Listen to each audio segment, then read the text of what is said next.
صدیوں پہلے کی بات ہے، ایک وسیع و عریض سلطنت کے کنارے پر ایک چھوٹا سا قصبہ آباد تھا جس کا نام نور آباد تھا۔ یہ قصبہ بازار سادہ تھا مگر اس کے باسی دل کے بہت امیر مانے جاتے تھے۔ نور آباد کی سب سے بڑی پہچان وہاں کے لوگ نہیں بلکہ ان کے درمیان پائی جانے والی باہمی محبت، سچائی اور اثار تھی۔ اس قصبے میں 3 نوجوان رہتے تھے، سلیم، فرید اور نعمان۔ یہ تینوں بچپن سے ہی ایک دوسرے کے سائے مانند تھے۔ ایک ساتھ مکتب میں پڑھنا، ایک ہی چشمے سے پانی پینا، ایک دوسرے کے دکھ سکھ میں شریک ہونا، ان کی دوستی مثال بن چکی تھی۔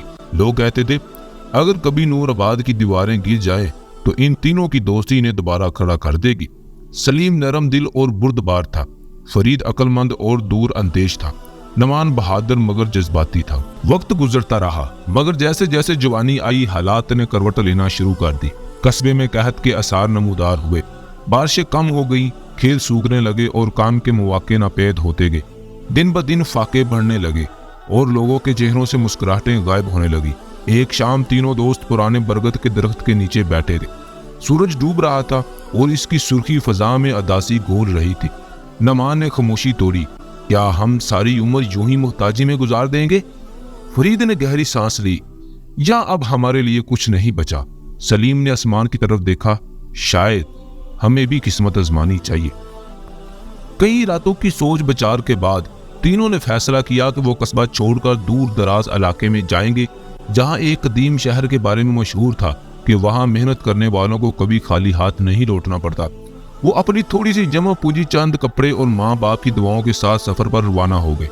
راستہ طویل اور کٹھن تھا، کئی دنوں تک وہ ویران میدانوں، جنگلوں اور پہاڑی راستوں سے گزرتے رہے۔ ایک رات وہ ایک سنسان وادی میں پہنچے جہاں نہ کوئی آبادی تھی اور نہ روشنی۔ اسی رات جب وہ آگ جلا کر آرام کر رہے تھے، اچانک ایک زخمی شخص اندھیرے سے نکل کر ان کے سامنے آ گرا۔ اس کے کپڑے پھٹے ہوئے تھے اور چہرے پر خوف طاری تھا۔ وہ ہانپتے ہوئے بولا، مجھے بچا لو، لٹیرے پیچھے ہے میرے۔ نعمان فوراً کھڑا ہو گیا، ہم اسے چھوڑ نہیں سکتے، فرید نے محتاط لہجے میں کہا، لیکن اگر یہ کوئی فریب ہوا تو؟ سلیم نے زخمی کے زخم دیکھے اور کہا، درد فریب نہیں ہوتا۔ تینوں نے اسے پناہ دی۔ کچھ ہی دیر بعد واقعی چند مسئلہ لٹیرے وہاں پہنچے مگر دوستوں نے حکمت اور ہمت سے انہیں بکھا دیا۔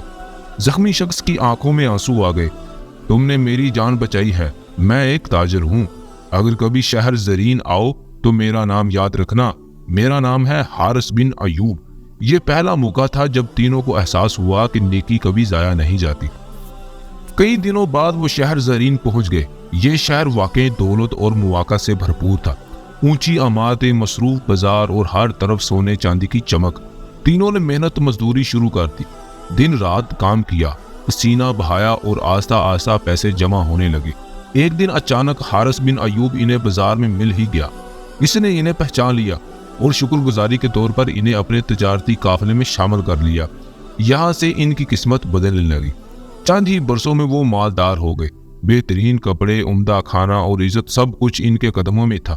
مگر دولت کے ساتھ ساتھ ایک اور بھی چیز ان کے دلوں میں داخل ہونے لگی، وہ تھا لالچ۔ کاروبار پھیلتا گیا مگر اب اختلافات جنم لینے لگے۔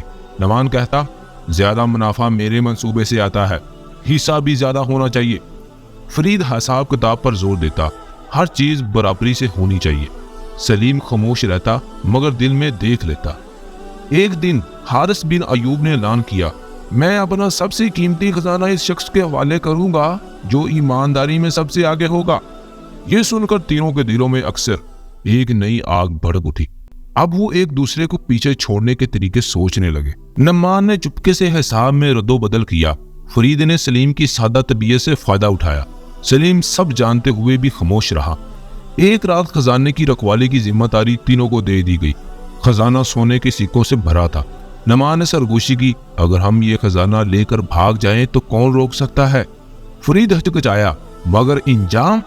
سلیم کی آنکھوں میں آنسو آ گئے، کیا ہم یہاں تک اس دن کے لیے پہنچے تھے؟ لالچ اور ضمیر کی جنگ جاری تھی۔ آخر کار نعمان نے خزانے کا ایک حصہ چرا لیا۔ فرید نے دیکھا مگر خاموش رہا۔ سلیم نے سب دیکھ کر بھی اللہ پر چھوڑ دیا۔ صبح ہوتے ہی چوری کا راز کھل گیا۔ حارث بن ایوب نے سب کو بلایا اور کہا، میں نے یہ سب پہلے ہی جان لیا تھا۔ اس نے نعمان کو مخاطب کر کے کہا، دولت نے تمہیں اندھا کر دیا۔ فرید سے کہا، خاموشی بھی جرم ہوتی ہے، اور سلیم سے کہا، سچائی کمزوری لگتی ہے مگر اصل طاقت وہی ہے۔ نعمان اور فرید کو شہر سے نکال دیا گیا، سلیم کو خزانے کا امین بنا دیا گیا۔ اس کہانی سے ہمیں سبق ملتا ہے کہ کئی سال بعد سلیم نے نور آباد واپس جا کر وہاں مدرسہ اور مسافر خانہ تعمیر کروایا۔